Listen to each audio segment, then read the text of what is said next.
Sini saya akan menjelaskan tentang traktus digestivus atau organ-organ pencernaan pada unggas. Yang pertama, dimulai dari mulut atau kapung oris, berfungsi sebagai tempat masuknya makanan. Kemudian ada faring, yaitu organ yang berfungsi sebagai tempat menyalurkan makanan menuju ke esofagus. Kemudian selanjutnya yaitu ada organ esofagus yang berfungsi sebagai tempat menyalurkan makanan menuju ke proventriculus. Kemudian selanjutnya yaitu crop atau tembolok, tetapi di sini tidak terlalu terlihat, yaitu berfungsi sebagai tempat menyimpan makanan sementara sebelum diteruskan ke proventriculus. Kemudian ada proventriculus, yaitu berfungsi sebagai tempat pencernaan makanan secara enzimatis.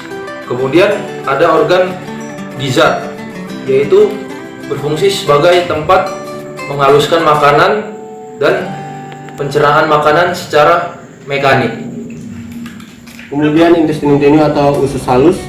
Usus halus terdiri dari duodenum, jejunum, dan ileum. Pada usus halus ini berfungsi untuk menyerap sari-sari makanan, dan di usus halus terjadi pencernaan makanan secara enzimatis karena pada usus halus terdapat beberapa jenis bakteri penghasil enzim. Kemudian ada cecum. Cecum terletak di antara usus halus dan usus besar. Pada cecum terjadi pencernaan karbohidrat, protein, dan absorpsi air. Kemudian intestinum crassum atau usus besar.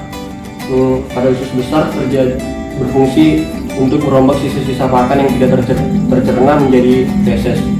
Pada usus besar ini terjadi kembali absorpsi air yang banyak pada usus besar yang berguna untuk menambah dan mengatur keseimbangan kandungan air pada tubuh unggas.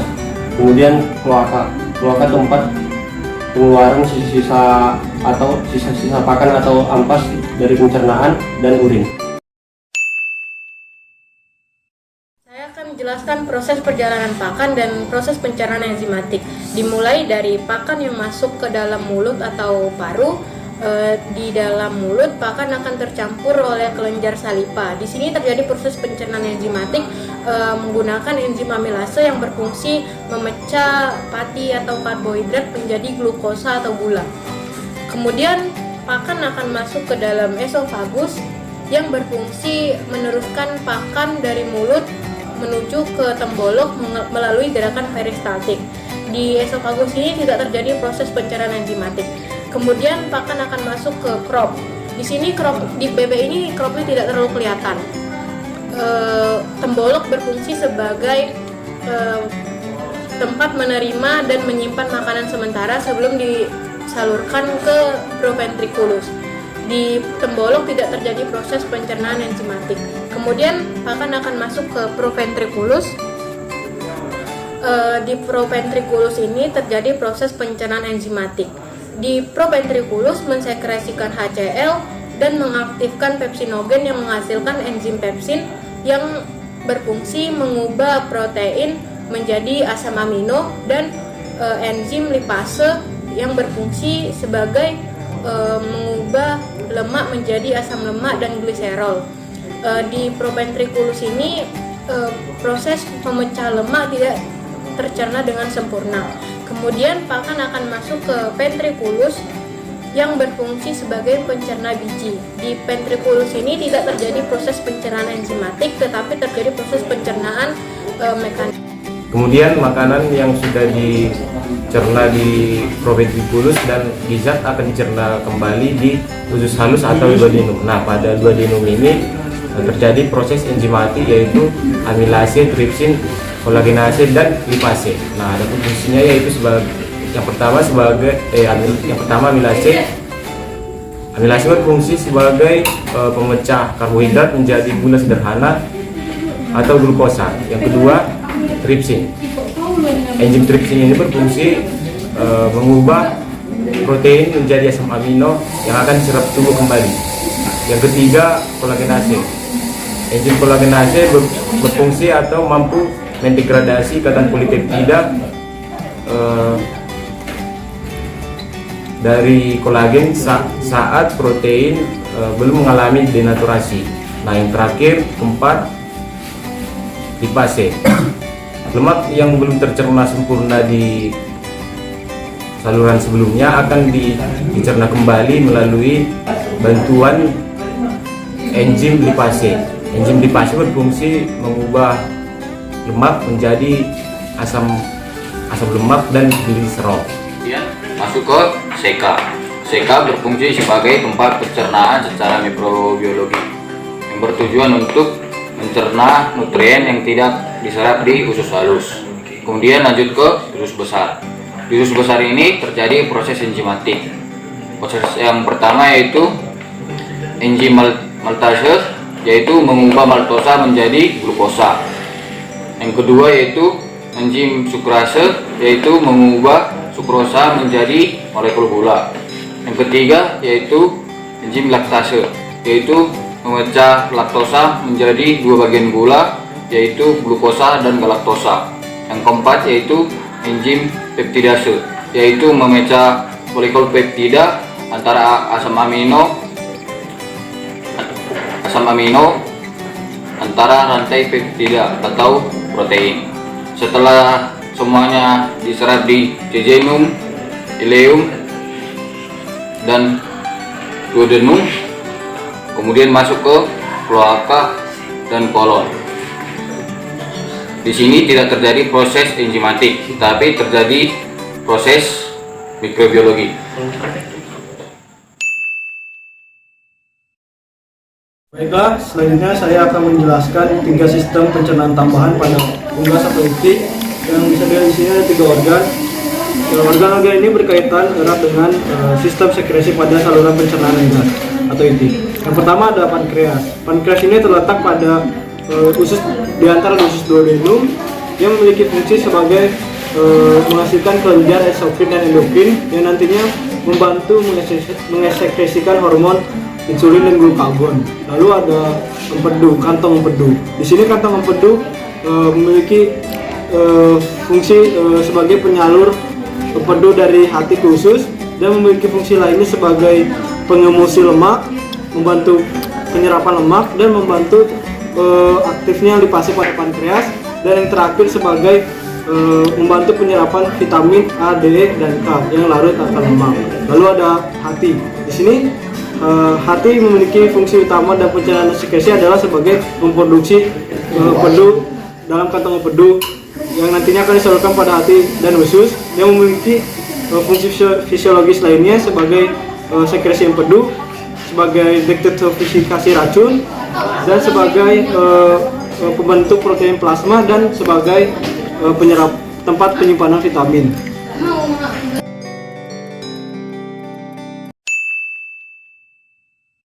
Selanjutnya di sini saya akan menjelaskan mengenai sistem respiratorius pada itik betina, yang dimana dimulai pada nares atau lubang hidung yang berfungsi sebagai tempat masuknya udara, dan juga dimana pada nares ini juga terdapat rambut-rambut halus yang berfungsi untuk menyaring masuknya udara ke saluran pernafasan. Kemudian setelah dari nares akan dilanjutkan ke glotis, yang dimana pada glotis ini berfungsi untuk mengatur masuknya udara ke saluran pernafasan saat menelan. Jadi pada saat menelan glotis ini akan tertutup agar pada saat menelan makanan tidak masuk ke saluran pernafasan. Sebaliknya pada saat tidak menelan, glotis ini akan terbuka untuk memungkinkan keluar masuknya udara pada pernapasan menuju ke paru-paru. Kemudian setelah dari glotis akan dilanjutkan ke laring, yang dimana laring berfungsi sebagai penghubung antara glotis dan trakea. Kemudian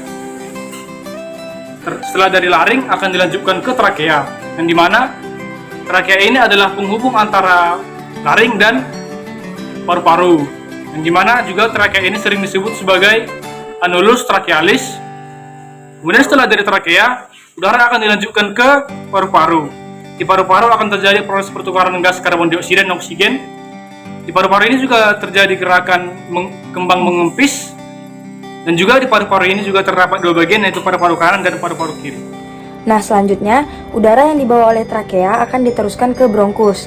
Bronkus ini merupakan saluran akhir dari trakea yang jumlahnya sepasang, yang satu ke paru-paru kanan dan satu lagi ke paru-paru kiri. Fungsi dari bronkus ini meneruskan udara dari trakea menuju ke paru-paru. Nah, kemudian udara akan diteruskan ke dalam paru-paru. Saat itik itu bernafas, paru-paru ini akan mengembang dan juga mengempis. Di dalam paru-paru terdapat bronkeolus. Bronkeolus ini merupakan percabangan dari bronkus. Fungsinya meneruskan udara dari bronkus menuju ke alveolus. Kemudian udara diteruskan ke alveolus. Alveolus ini merupakan saluran akhir dari sistem pernafasan, yaitu tempat di mana terjadinya pertukaran O2 dengan CO2. Di dinding alveolus ini terdapat yang namanya kapiler darah. Kapiler darah akan mengangkut oksigen ke jantung untuk didistribusikan ke seluruh tubuh melalui sistem peredaran darah. Kemudian hasil dari metabolisme sel yaitu CO2 itu akan diangkut oleh udara dan dikeluarkan melalui jalan yang sama tetapi berkebalikan. Baiklah, saya di sini akan menjelaskan tentang sistema nervosum atau sistem saraf pusat. Sistem saraf pusat terdiri dari yang pertama, cerebrum atau otak besar. Otak besar ini berfungsi untuk mengatur kesadaran. Yang kedua, otak kecil atau cerebellum. Cerebellum ini berfungsi untuk mengatur keseimbangan. Yang terakhir, medula oblongata atau sumsum tulang belakang ini mengantar impuls dari medula spinalis ke otak. Selanjutnya saya akan menjelaskan tentang sistem ekskresi atau traktus urinaria pada itik, di mana organ utama pada sistem ekskresi adalah ginjal. Fungsi utama ginjal pada tubuh adalah menyaring darah dari racun-racun, sedangkan dalam sistem ekskresi fungsi ginjal adalah untuk menyaring zat-zat yang masih diperlukan serta untuk menyeimbangkan osmosis cairan pada tubuh. Di dalam ginjal ini akan terjadi pembentukan urin, di mana pembentukan urin ini melalui 3 tahap, yaitu tahap filtrasi atau penyaringan, tahap reabsorpsi atau penyerapan kembali, dan tahap augmentasi atau pengumpulan. Selanjutnya, urin yang sudah terbentuk akan dialirkan melalui ureter dan dikeluarkan melalui kloaka, di mana urin yang dikeluarkan melalui kloaka ini telah tercampur dengan feses yang merupakan hasil akhir dari sistem digesti atau pencernaan. Baiklah, di sini saya akan menjelaskan skeleton unggas atau susunan tulang pada itik. Tulang pada itik ini berfungsi sebagai penautan otot atau pelindung ala-ala vital dan sebagai penyimpan susunan tulang sumsum belakang yang mengandung ruang-ruang udara. Dan kerangka ini terdiri atas beberapa, yaitu ada kerangka aksial. Kerangka aksial ini terdiri dari tengkorak atau kranium. Kranium ini berfungsi sebagai pelindung pada otak dan sebagai pelindung pada alat vital pendengaran. Dan di bagian kepala ini terdapat paruh, ada nasal atau hidung, kemudian ada rahang, dan tulang pada lidah. Selanjutnya ada tulang leher. Tulang leher ini terdiri dari atlas, yaitu tulang pada leher atas, paling atas, dengan tengkorak yang bergabung pada tengkorak ini. Terus ada eksis dan epistroheus, dan kemudian ada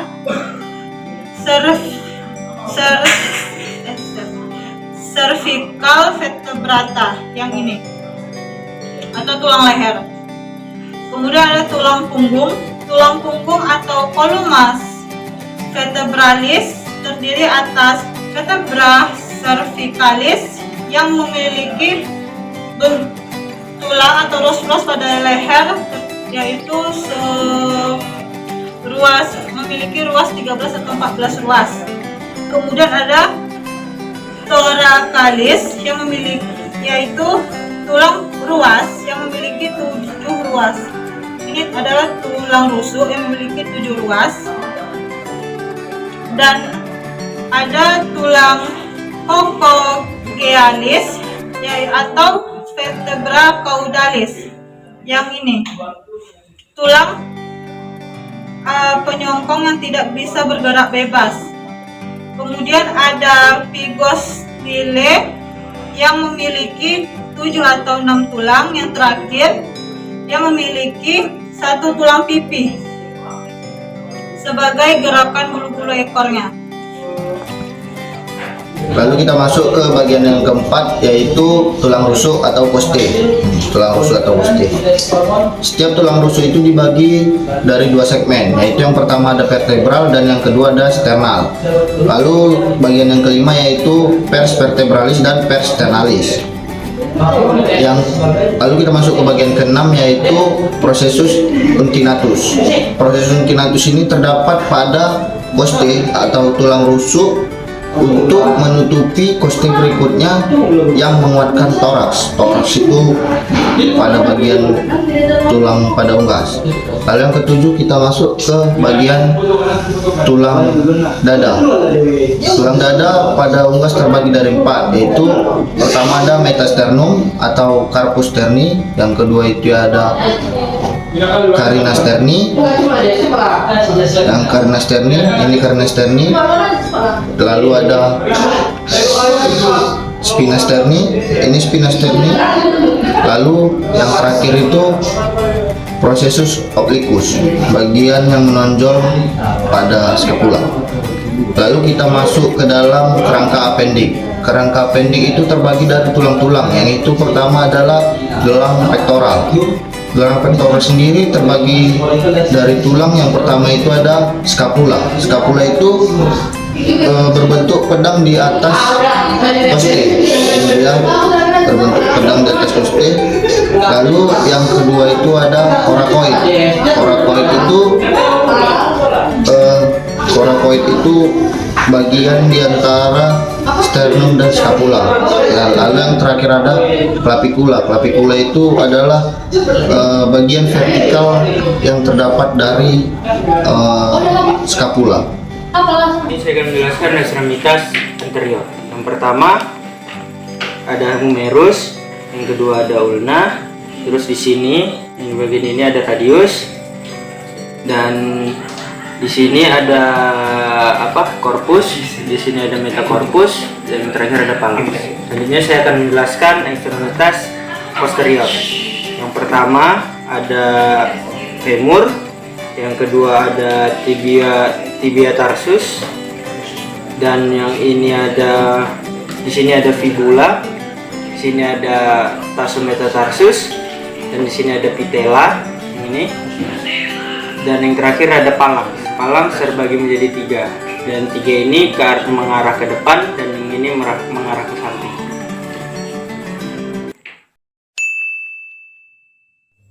Perkenalkan, nama saya Syazora Yasmin, NIM 2103061130. Di sini saya akan menjelaskan sirkulasi darah pada unggas. Sistem sirkulasi ini dibagi menjadi 2, yaitu sistem sirkulasi darah dan juga sistem sirkulasi limfa. Nah, yang pertama itu ada sistem sirkulasi pada darah yang berfungsi untuk transportasi atau mengedarkan zat makanan, zat metabolisme, oksigen, karbon dioksida, dan juga hormon. Lalu yang kedua sebagai buffer. Kenapa disebut buffer? Karena darah itu mengangkut garam-garam yang berfungsi untuk menstabilkan pH di dalam darah. Terus yang ketiga sebagai antibodi, karena adanya sel darah putih. Nah, ada 3 organ yang berperan dalam sistem sirkulasi darah. Yang pertama ada jantung. Jantung memiliki bagian-bagian tersendiri. Yang pertama ada atrium dexter, atrium sinister, ventricle dexter, dan juga ventricle sinister. Pembatas antara atrium dexter dan juga atrium sinister dinamakan interatrial septum. Kemudian ada pembatas antara ventricle dexter dan ventricle sinister disebut dengan interventricular septum. Antara atrium dexter dan juga ventricle dexter ada katup yang dinamakan valvula tricupidalis. Kemudian ada katup antara atrium sinister dan juga ventricle sinister disebut dengan valvula bicuspidalis.